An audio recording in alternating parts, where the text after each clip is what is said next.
Bien déjà, il faut savoir que sur le plan historique, la double licence Histoire Sciences Po est la première à avoir été créée en France dès l'année 2006. Donc c'est une création qui est certes récente, mais c'est la première double licence qui a vu le jour dans le paysage universitaire français. Alors, face à cette situation, l'ICES a donc décidé d'emboîter le pas et de créer cette double licence qui est tout simplement deux licences que l'on additionne, que l'on combine et qui vont permettre aux étudiants qui se lancent dans cette aventure intellectuelle d'obtenir à la fin de leurs 3 années d'études, deux licences, une licence en sciences politiques d'une part, une licence en histoire d'autre part. La principale originalité, c'est que ce parcours très exigeant reste des études marquées par l'excellence. On ne peut pas envisager d'entrer dans cette formation si l'on ne veut pas se dépenser sans compter. Et bien sûr, certains d'entre vous connaissent cette expression « se dépenser sans compter », mais il faut de fait avoir cet état d'esprit pour bien véritablement mesurer, bien saisir l'importance des différents enseignements qui y sont délivrés. La double licence Histoire Sciences Po, c'est la combinaison de deux disciplines qui sont sœurs, parfaitement adaptées l'une à l'autre.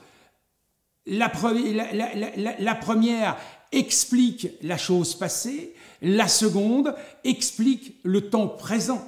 Et l'on ne peut pas avoir une idée de ce qui se passe sans se tourner vers un passé récent, voire éloigné.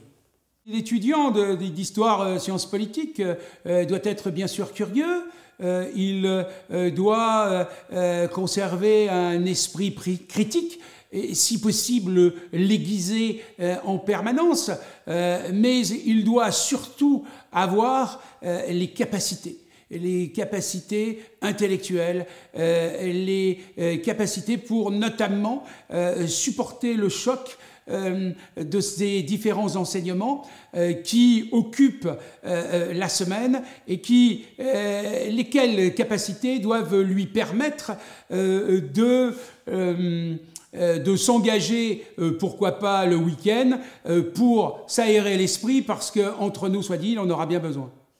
Celui qui a fait une double licence peut tout faire, excepté bien sûr les langues, peut-être, et encore, s'il a un très bon niveau en anglais, il peut se spécialiser dans la civilisation anglaise.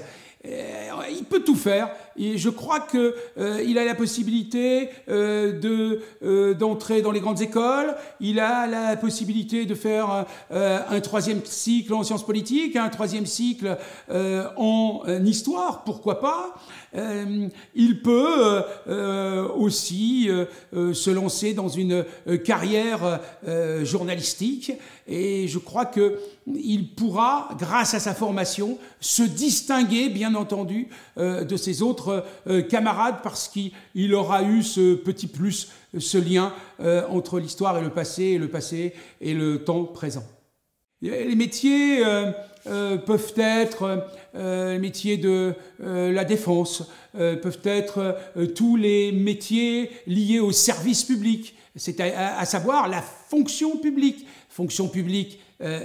d'État ou la fonction publique territoriale.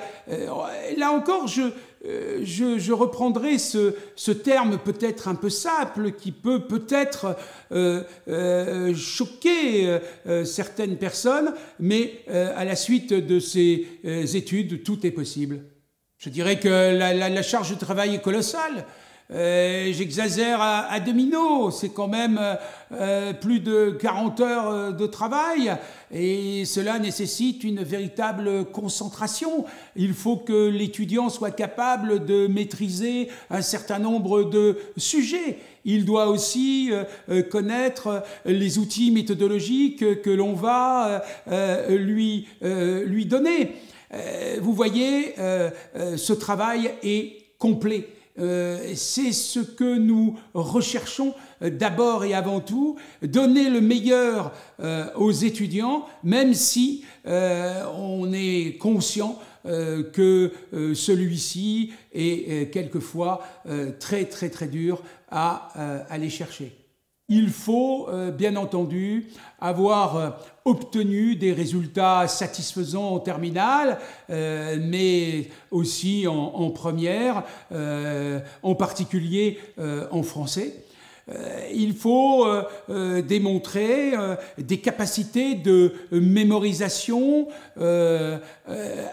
un peu supérieures à la moyenne, je devrais presque dire bien supérieure à la moyenne, parce que il est quand même question d'apprendre, et apprendre passe par un acte de mémorisation qui ne s'invente pas.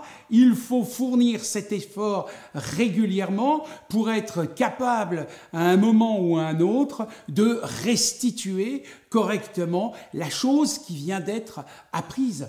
Et là encore, on revient à cette question centrale des capacités, et c'est ce que nous allons véritablement évaluer en regardant les notes qui ont été obtenues en terminale, les notes qui ont été obtenues en première, mais nous n'oublierons certainement pas de mesurer la motivation, parce que, on le sait très bien, les notes n'expliquent pas tout.